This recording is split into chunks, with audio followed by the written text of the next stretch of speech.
Greetings, everyone. It is a relatively clear but pretty humid morning here in southeast Georgia. Just got off of the 4th of July weekend. Had a pretty good time. It was the first time my kid got to really enjoy fireworks. They seemed a little bit scared during last New Year's Eve, so we went right inside. But this time my kid enjoyed it a lot more. Sorry for the glare on the camera, if there is any, just how it is with the sun. I'm feeling pretty good. My legs are screaming at me because Monday is my leg day. So it is only gonna get more throughout the day, but it was a good workout, getting improvement. I've always been kind of a smaller dude, so haven't been able to put up real numbers, but hopefully I can kind of get back in the game. I've been consistently lifting again for about a month now, so, and got over whatever sickness my kid gave me that they got from the library, so that just is what it is. But I think last time we left off, we were talking about the reconciliation bill. It had passed the House by 4 votes, and then it was signed into law by the president just at the tail end of last week. So we get to feel the consequences of that really starting in 2026. A lot of money going towards border protections. By border protections, I mean police here inside our own borders, not at the border. So we'll see how that goes. They'll probably build the wall again, or attempt to. But let's jump into the news. Top of the hour here. So it'll probably be normal NPR news with a little bit of GPB sprung in. Missing. The victims include children who were away at summer camp. Houston Public Media's Dominic Anthony Walsh reports the community there is close-knit. Kerr County is home to just over 50,000 people, but the rolling hills draw visitors from across the state for camping, hiking, and tubing on the Guadalupe River. This is really sad. Especially on holidays. Donnie Moser drove in from Houston on Wednesday. By Friday, he was trapped in his Airbnb without food and water, but local residents offered him shelter. This is an incredibly, incredibly sad situation, but the way people just kind of took us in and helped us and it just made us part of their family it's just amazing. He says it reminds him of how residents in Houston come together after hurricanes. I'm Dominic Anthony Walsh in Kerrville, Texas. Israeli Prime Minister Benjamin Netanyahu will meet with President Trump at the White House today. As of this morning. The Trump administration has been trying to work toward a ceasefire between Israel and Hamas. NPR's Deepa Shivaram reports. Trump says a deal could be reached this week in regards to Israel's war in Gaza, which has ramped up in recent days. He also said he and Netanyahu will speak about a, quote, permanent deal with Iran, which comes weeks after the deal will probably be Israeli troops can only kill 30 Palestinian civilians a day, and only half of them can be babies. Deepa Shivaram, NPR News.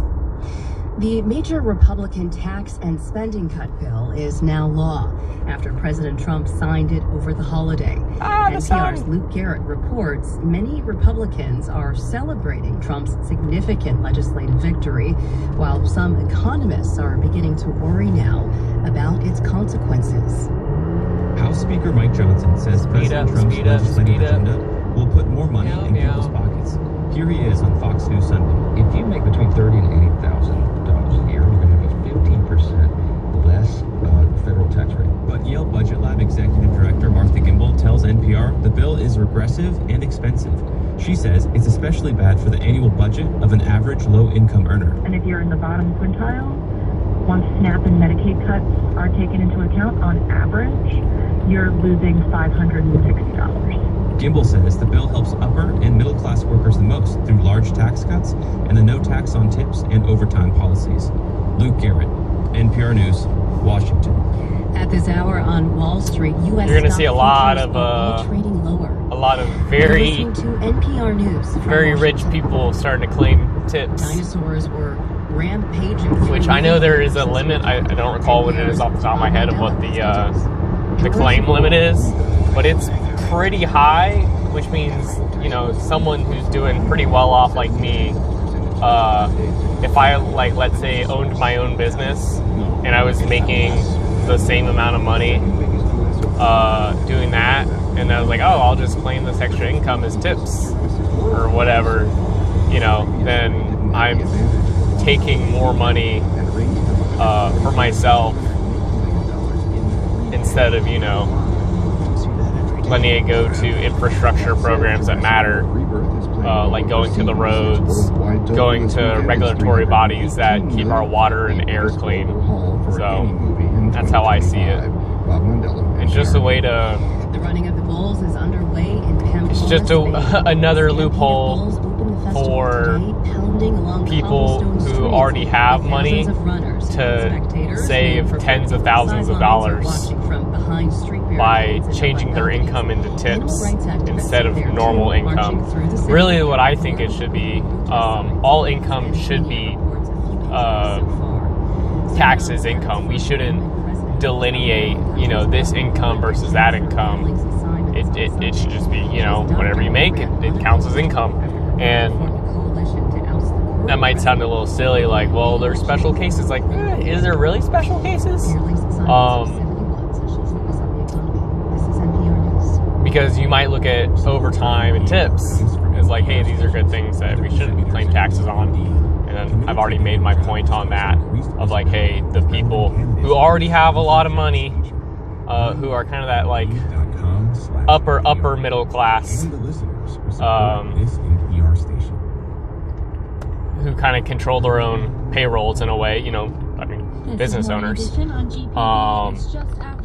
will just, you know, work with a tax advisor and flip the money that way. But what I really am getting at is income from investments, capital gains, because we treat income from investments completely different than we do income from normal labor, normal working. That's what I mean by labor, is like, you know, I go to a job, I provide a service to the company, and the company pays me for my labor, for the programming that I do, the planning that I do, and the troubleshooting that I assist with our technicians, right?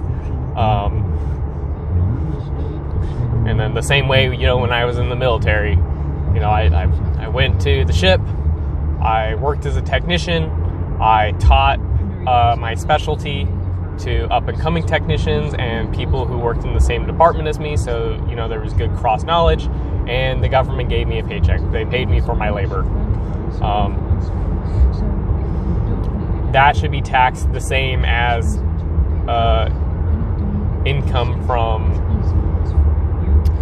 investments, and it's not. So investments, if you hold them for over a year, you get taxed at a much significantly lower rate.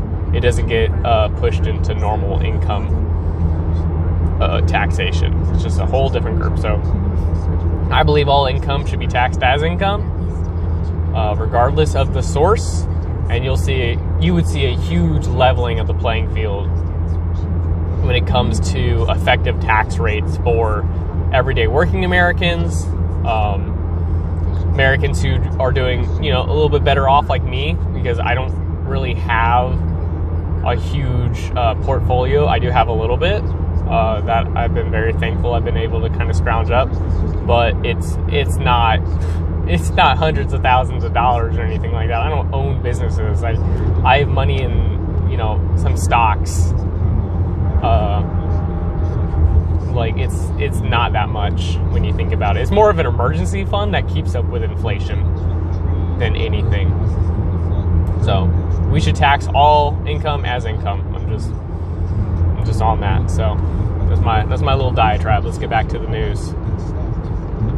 Victims, and there's still about 30 victims, adults and children, who have not been identified. Look, I know this is a difficult thing to talk about right now, but why didn't local officials warn people along the river to evacuate? Well, it's a question that keeps coming up repeatedly since Friday. You know, some of the people who were asking it are the people who live in that area down by the river. I talked to Wendy Barker yesterday. She lives in Hunt, which is a community that was just devastated by the flooding. Barker's home is high enough that she wasn't flooded, but she wonders why she and others in the community never received any alerts. I woke up multiple times during the middle of the night, heard it raining, but never got any warnings on our phone about any flash flooding or anything like that. I did not personally, from the Weather Service or anybody, but we didn't get those until later on in the morning. The National Weather Service. Don't worry, we're defunding the Weather Service on Wednesday and upgraded it on Thursday. The declaration of a deadly flash flood emergency didn't go out until nearly a foot of rain fell, which wasn't until the early morning hours on Friday. The question is, what did local emergency managers do with all that information? So what are local officials saying? Well, they say the focus now should be on recovery, and the questions about why alerts didn't go out and why evacuations weren't ordered should wait for later. But at a briefing yesterday, Kerrville City Manager Dalton Rice got repeated questions about it, and he became defensive. And so as we're, preparing for it, unfortunately, the rain hit at the most inopportune time and right in the most inopportune areas where the North and South Fork hit. That's what makes it a disaster. And so here we are. So again, we want to continue to focus on those rescue operations, and that we're not taking any more questions. Thank you. Okay, Greg, you've done a lot of reporting on the growing threat of inland flooding related to tropical systems. So tell us, why is it happening? Well, the rain bomb that fell on Kerr County was fueled by the remnants of Tropical Storm Barry, which hit Mexico last week and then curved up into Texas. It's the kind of thing we also saw last year when Helene weakened from being a hurricane, but then dumped as much as 30 inches of rain over parts of Tennessee and North Carolina. Now, these are areas where people are familiar with flash flooding, so much so that they sometimes call it nuisance flooding. Texas Governor Greg Abbott talked about it yesterday. There's the potential for flash flooding, but there's no expectation of a water wall of almost 30 feet high. What we've been seeing in recent years is more and more of these big rain events and deaths from freshwater flooding. One factor is climate change, which scientists say is making tropical systems larger and wetter. It's a challenge for emergency managers and also for people who live in areas where rivers sometimes flood. The question is how to stay alert for flash floods that can quickly become deadly, how to get residents to do the same thing. You fund the Weather Service. That is, and communication in Kerrville, Texas. Lives. Greg, thank you. And you get people in tune with what's happening. So, quick little thing, because we're seeing this happen before our eyes, specifically with the Weather Service. But if you want to, privatize something that the government currently controls, and you want to sell it off to the highest bidder, who can then charge the American people as much as they want, you defund it first. You limit the ability of everyday people to enjoy how great it is, so they feel discontent about it. So politicians can then fully sell off the program to their buddies, their cronies, who funded their political campaigns in the first place. So they can now charge you a subscription service to know when a goddamn flood is about to happen. So that might not be the exact way that it happens, but this is the path that it goes for making everything more expensive for everyday Americans, for services that have been provided for decades by state, local, and federal governments. Because you can't really have something like this be effectively wielded out without the organization of the state. Really the only way you can is to have a giant monopoly that charges you an insane amount of money. And when their motive is to make money and not to provide a service, they're going to charge you as much as possible, while the state's goal is to provide a service, not to make as much money as possible. Yes, they need to balance their books, 100% agree with that, but that shouldn't be at the expense of everyday Georgians and everyday Americans. So, especially in places like that, that's right, where back to the news again. Resources of a state government and a federal government. So it's going to be important that both state and federal governments are very helpful and supportive with resources, with money for the community to rebuild, to look at alarm systems, to prevent this from happening again, to look at flood mitigation efforts. This is all of what I'm talking about. It's tragic in both You need a robust cases. state Both to be cases able to in fund San these Antonio things and Kirk to County were organize very these different. things. This is the most important In part. Kirk Yes, the County, funding is you had a important, situation but where the you need a river robust rose, government, and a you robust had, state to structured organize these housing efforts. along the river. In San Antonio, it was a very urban situation where people were basically trapped. And the more prevention you can do, the more you save on the cleanup. It really speaks to the importance of having the resources, including the National Weather Service. I'm really talking over to today. be able to warn people very quickly and move very quickly. Got the blood flowing from deadlifts. Flash flooding.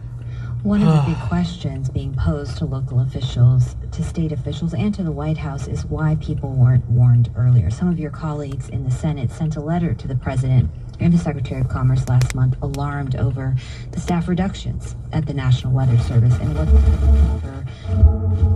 Oh no. In your view, did these cuts play Someone a role else's in car preparations is interfering with the radio. I hate that. I think it's too early to know whether in this particular instance it did. But I think there should be a full investigation. It's usually like certain not just of any Bluetooth kind of federal failures, but devices also do that. state and local. Obviously, I think you owe that. We all owe that to the community there, and also I think we owe that to the people of this country going forward to make sure that we do everything we can to prevent something like this from happening again.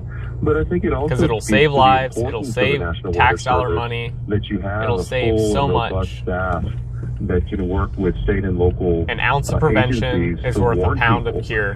Because most of all, you see that you're dealing with just a short period of time with a flash flood where you got to get the message out to people right away. That means you need the personnel in place. You need the local government helping to warn people. And then you need a way to help people evacuate very quickly. And, right now we still have a rescue effort going on. And finding the rest of those people alive, hopefully, is a priority. But after that, in the months to come, I think we owe it to everybody to make sure that there's a thorough investigation of what went wrong. President Trump last night said he would sign a disaster declaration for the flood zone. What will the federal support do? Well, I think it'll be a lifeline, again, for a small community that on its own doesn't have a huge tax base. And so that's where you need a federal government to lean in and to be helpful.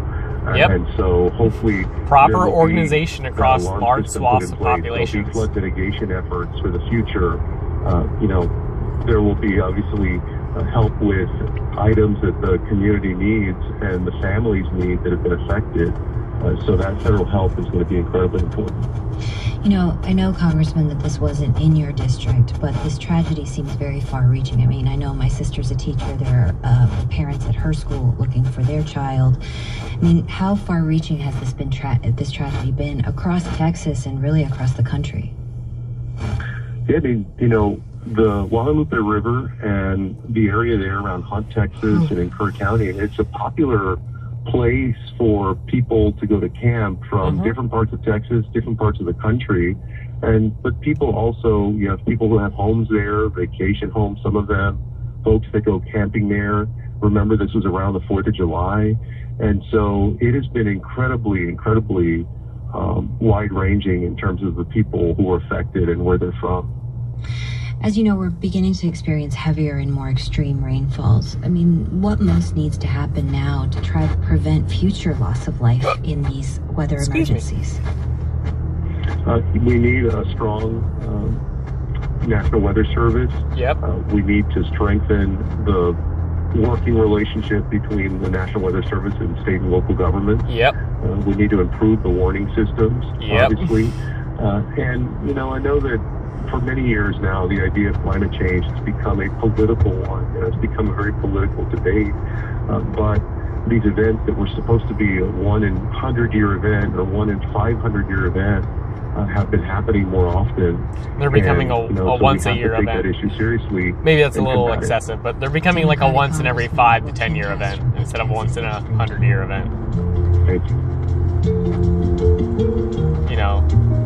If we're having a Helene once a decade, if we're having these flash floods once a decade, it's going to just cause enormous amounts of damage to people's lives, to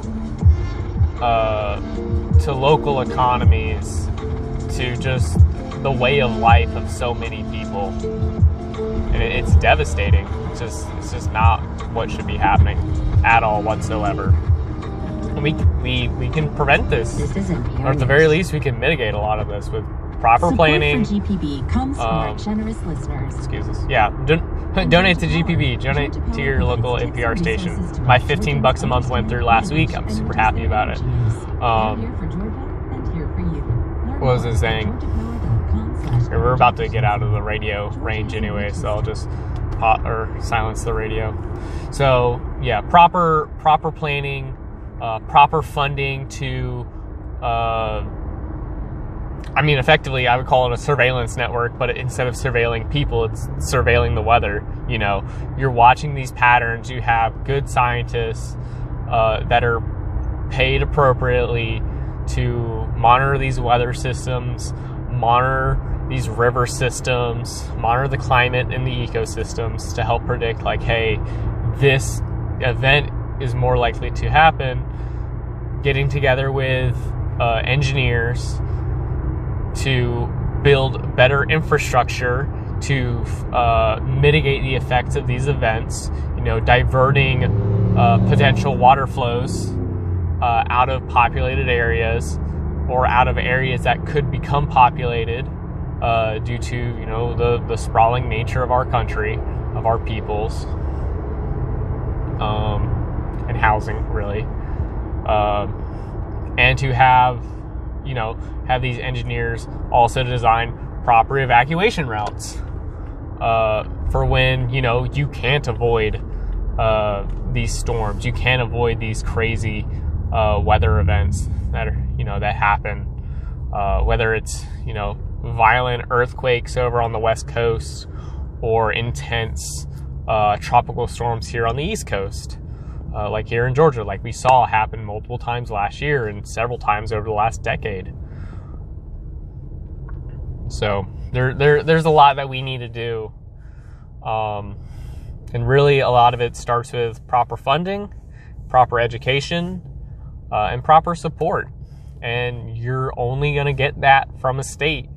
You're not going to get it from a company, because a company here in America, the goal of a company is to make money. It's not to provide a service.